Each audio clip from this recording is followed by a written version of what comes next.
87 વિસાવદર વિધાનસભા વિસ્તારની પેટા ચૂંટણી માટે જૂનાગઢ જિલ્લા વહીવટી તંત્ર સજ્જ છે।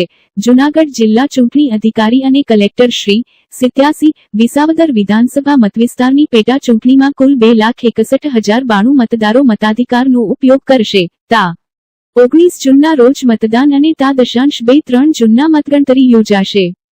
ચૂંટણી જાહેર થતાં જ 87 વિસાવદર વિધાનસભા મત વિસ્તારમાં આદર્શ આચારસંહિતા અમલી બની।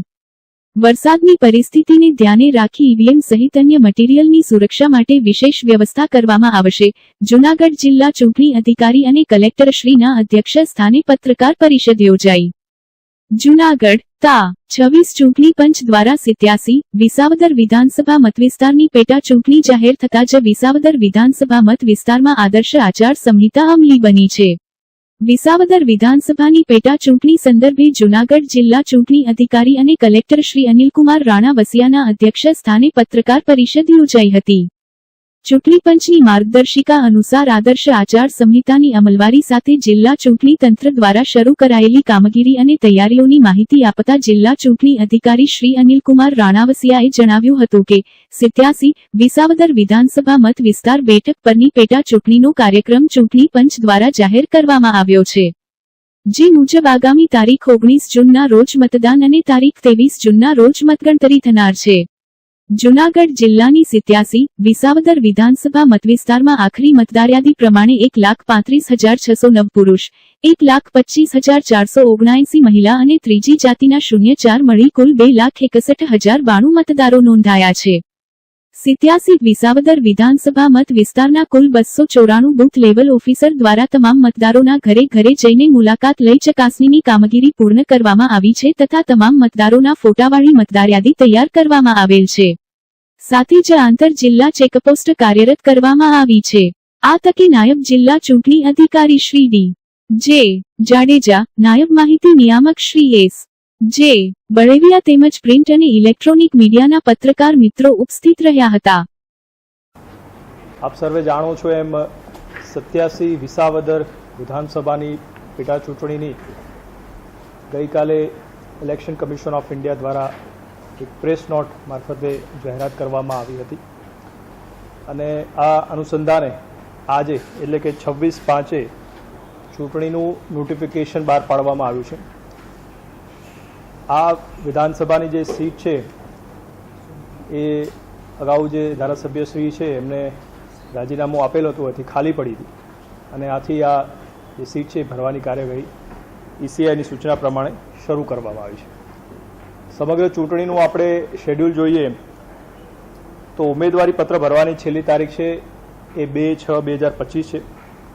એના પછીના દિવસે એટલે કે 3/6/2025ના દિવસે જે ઉમેદવારી પત્રકો ભરાયા છે એની ચકાસણી થશે અને 5/6/2025 જે છે એ ઉમેદવારી ફોર્મ પરત ખેંચવાની એ તારીખ રહેશે। ત્યારબાદ જે પણ ઉમેદવારો ફાઇનલ થશે અને એના બાદ મતદાનની તારીખ 19/6/2025 રહેશે અને મતગણતરી છે એ 23/6/2025 રહેશે। ઈસીઆઈની સૂચના પ્રમાણે જ્યારથી ચૂંટણીની જાહેરાત થતી હોય છે ત્યારથી જ જે ચૂંટણીની આચારસંહિતા છે એ લાગુ થઈ જતી હોય છે અને આથી ઈસીઆઈની સૂચના પ્રમાણે એમસીસી જે છે એ એની અમલવારી પણ શરૂ કરી દેવામાં આવી છે। આજની અમે વાત કરીએ તો અમારી જે મતદાર યાદીની જે સુધારણાની પ્રક્રિયા 1/4/2025ની લાયકાતની તારીખે કરી તો એમાં 2,61,092 જેટલા મતદારો આ 87 વિસાવદર જે ક્ષેત્ર છે એમાં રહેશે। મતદાન મથકોની વાત કરીએ તો 294 જેટલા અમારા મતદાન મથકો રહેશે અને તમામ મતદાન મથકો જે છે એમાં જે રિટર્નિંગ ઓફિસર એટલે આમાં પ્રાંત અધિકારી વિસાવદર રહેશે, એમના અને એમની ટીમ મારફતે ખરાઈ કરવામાં આવી છે। મતદારો માટે જે બેઝિક સુવિધાઓની જરૂર હોય એની પણ ત્યાં સંપૂર્ણપણે ખરાઈ કરી લેવામાં આવી છે। અમારા સ્ટાફની વાત કરીએ તો કુલ 1884 જેટલો સ્ટાફ છે, એટલે કે આ ચૂંટણી કરવા માટે અમારી પાસે પૂરતો સ્ટાફ છે અને એની ડેટા એન્ટ્રી પણ છે એ કરી લેવામાં આવી છે। ઈવીએમ અને વીવીપેટની વાત કરીએ તો 583 જેટલા અમારી પાસે બીયુ છે, 575 જેટલા સીયુ અને 575 જેટલા વીવીપેટ છે. અને આ તમામ જે ઈવીએમ અને વીવીપેટ છે એનું ફર્સ્ટ લેવલ ચેકિંગની પ્રક્રિયા કર્યા બાદ જે પણ એમાં યોગ્ય જણાતા હોય છે એ જ ઈવીએમનો ઉપયોગ લેવામાં આવે. ફોલ્ટી જે પણ ઈવીએમ હોય એને આ પ્રક્રિયામાં આપણે ભાગ લેતા નથી. એમાં જે અમે જિલ્લાઓની અંદર આ સમગ્ર ચૂંટણી પ્રક્રિયા માટે 19 જેટલા અલગ અલગ નોડલ અધિકારી નિમ્યા છે. એની અંદર ખર્ચની બાબતના નોડલ અધિકારી, એમસીસીના નોડલ અધિકારી, સ્વીપ હોય, મીડિયા કોર્ડિનેશન વગેરે તમામ અલગ અલગ નોડલ અધિકારી આમાં છે. એમની સાથે પણ અમે મિટિંગ કરી લીધી છે. ચૂંટણીના સ્ટાફમાં જે ઝોનલ ઓફિસર હોય એના પણ અમે તાલીમ વગેરે કરાવી લીધા છે. અને આ ચૂંટણી જે વિધાનસભાની હોય છે એટલે એમાં ઉમેદવાર માટે જે ખર્ચની મર્યાદા એ 40 લાખ જેટલી હોય છે. અને સમગ્ર ચૂંટણીનો જે ખર્ચ છે એના પણ યોગ્ય રીતે મોનિટરિંગ કરી શકાય એના માટે જે એક્સપેન્ડિચર નોડલ મારફતે વ્યવસ્થા ગોઠવવામાં આવતી હોય છે. એમાં એફએસટી છે, એસએસટી છે, વિડીયો સર્વેલન્સ ટીમ હોય, વિડીયો વ્યુઇંગ ટીમ હોય, એકાઉન્ટની ટીમ છે, એની પણ નિમણૂક કરવામાં આવી છે. એટલે જે પણ આગામી સમયમાં વિવિધ રેલી થશે, ચૂંટણી સંબંધિત વિવિધ રાજકીય પક્ષો જે કાર્યવાહી કરશે તો એમાં જે ચૂંટણીમાં ખર્ચના એમાં એડ કરવાનો છે એ આ સમગ્ર ટીમ છે એના માટે એ કરતી હોય છે. ઉપરાંત ફરિયાદ નિવારણ અને મતદાર સહાયતા કેન્દ્રની પણ અત્યારે જે છે એ શરૂ છે. એમાં ખાસ તો 1950 જે ફ્રી હેલ્પ જે આપણી હેલ્પલાઇન છે એ ચાલુ છે. અને સાથે સાથે સી વિજિલ એપ છે એના મારફતે પણ કોઈ પણ જે મતદાર છે વિસ્તારના હોય એ પોતે કોઈ પણ લાગે કે એમસીસીના ભંગ કે એના સંબંધિત કોઈ ફરિયાદ હોય તો સી વિજિલ એપ છે એનો ઉપયોગ કરી અને પોતાની જે ફરિયાદ છે લાઈવ ફોટો, વિડીયો વગેરે અપલોડ કરી અને નોંધાવી શકે છે. અને એના માટે ફરિયાદ મળતા જ અમારી ટીમ એમાં એને 100 કલાકમાં એનું નિવારણ કરવાનું હોય છે અને એ પ્રમાણેની કાર્યવાહી કરતી હોય છે. ઉપરાંત એક બીજી એપ હોય છે PWD એપ, જેના મારફતે કોઈ પણ દિવ્યાંગ વ્યક્તિ હોય એ પોતે એની પર જઈ અને જો રજિસ્ટ્રેશન કરે તો એના માટે જરૂરી જે વ્હીલચેર છે એ પણ આપણે ત્યાં પ્રોવાઈડ કરતા છે.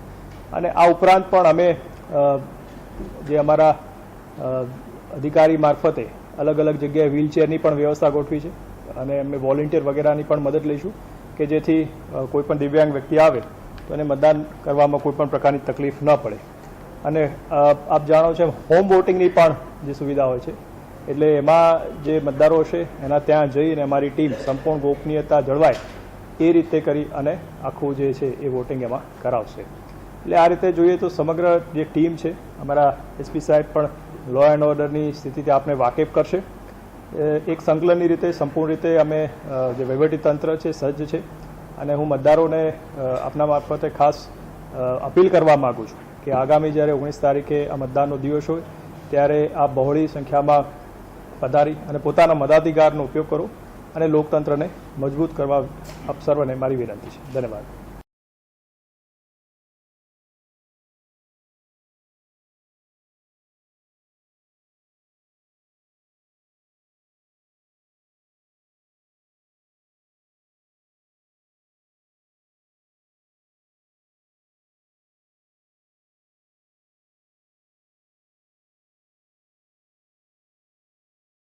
હર હર મહાદેવ ગ્રુપ સરદારપરા દ્વારા પ્રશંસનીય કાર્ય ગરીબ ઝૂંપડામાં રહેતા પરિવારોને અનાજ તેમજ ઝૂંપડું બાંધવા તાલપત્રી આપવામાં આવી. આ કાર્ય જયશ્રીબેન પણસારા, નીતાબેન ટુમ્મર, રેખાબેન મકવાણા, સવિતાબેન કુનપરા, હંસાબેન સોલંકી દ્વારા કરવામાં આવ્યું, જેમાં નીચે મુજબ સામગ્રી પ્રતિમાસ આપશે. ઘઉંનો લોટ 0.5 કિલો, ચોખા, તુવેર દાળ, મગપરડો, અડદ દાળ, મગ, તેલ, ખાંડ, ચા, બેસણ, ગોળ, મરચું પાવડર, ધાણા જીરું, હળદર, નમક, રાઈ, જીરું અને શાકભાજી આપવામાં આવ્યું. બોલો જયામાં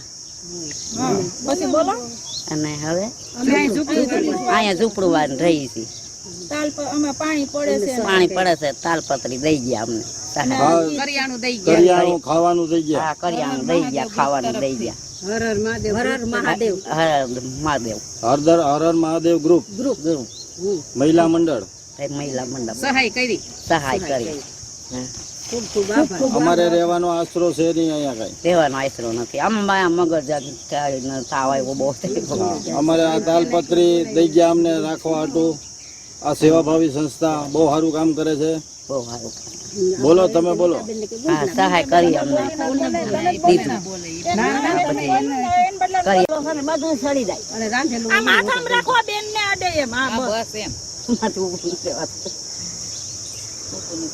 તમારે અહીંયા કાંઈ ઊભું રહેવાની નથી. ભાવે એ બાજુ ઓલો ભાઈ છે ને એ બાજુ લઈ જાય.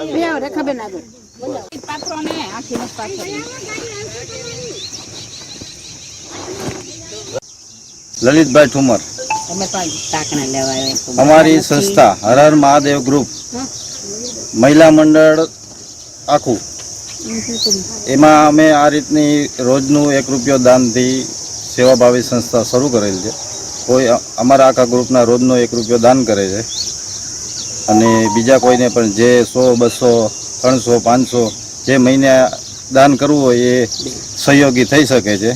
અમે આવી રીતના ગરીબ માણસોને રાશન કીટ, કરિયાણું, બીજી આર્થિક સહાય, તાલપત્રી, આજે આ બેનને રહેવાની સગવડ પૂરી નથી, એમને વરસાદને હિસાબે પાણી પડે છે, આશરો નથી, એને પૂરતી સહાય બધી આપી છે. અમારી આ સંસ્થા બહુ સેવાનું કાર્ય કરે છે. જે કોઈ પણને સહયોગી સહભાગી થવું હોય તે આર્થિક સહાય રૂપે કોઈ પણ રાશનની કીટ કે પૈસા દાન કોઈ પણ જે આપવું હોય એ આપી શકે છે. અમારી સંસ્થા છે હર હર મહાદેવ ગ્રુપ, સરદારપરા મહિલા મંડળ, જોશીપુરા. ઓપરેશન સિંદૂર દ્વારા વિશ્વને પોતાના પરાક્રમનો પરચો આપનાર આપણી સેનાના સન્માનમાં આપણા બોર્ડ 10માં આયોજિત તારીખ 23 મે 2025 તિરંગા યાત્રા યોજવામાં આવેલ આ તિરંગા યાત્રા પંચાયતી ચોકથી કાળવા ચોક સુધી નીકળેલ, જેમાં ભાજપના હોદ્દેદારો અને વેપારીઓ મોટી સંખ્યામાં હાજર રહેલ. રાષ્ટ્રીય સુરક્ષા માટે, રાષ્ટ્રપ્રેમ વ્યક્ત કરવા માટે, રાષ્ટ્રીય એકતાનો સંદેશ આપવા માટે તિરંગા યાત્રામાં જોડાઈ રાષ્ટ્રભક્તિની ભાવના વ્યક્ત કરેલ. ભારતીય સેનાનો પ્રહાર, આતંકવાદનો થયો સંહાર. ભારત માતા કી જય.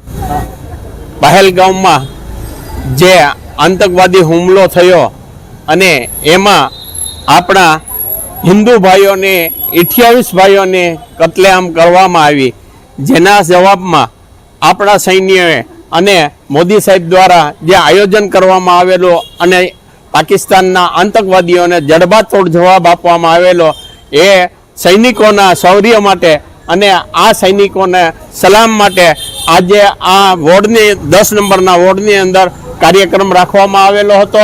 અને આ કાર્યક્રમની અંદર પ્રમુખ શ્રી ગૌરવભાઈ રૂપારેલિયા, કાપડ એસોસિએશનના પ્રમુખ શ્રી ભૂપેન્દ્રભાઈ તન્ના અને વોર્ડના ભાઈઓ તથા બહેનો ખૂબ જ બહોળી સંખ્યામાં જોડાયા હતા. અને સૈન્યનું મનોબળ જે ઊંચું થાય એના માટેનો આ શૌર્ય યાત્રા કાઢવામાં આવેલ હતી.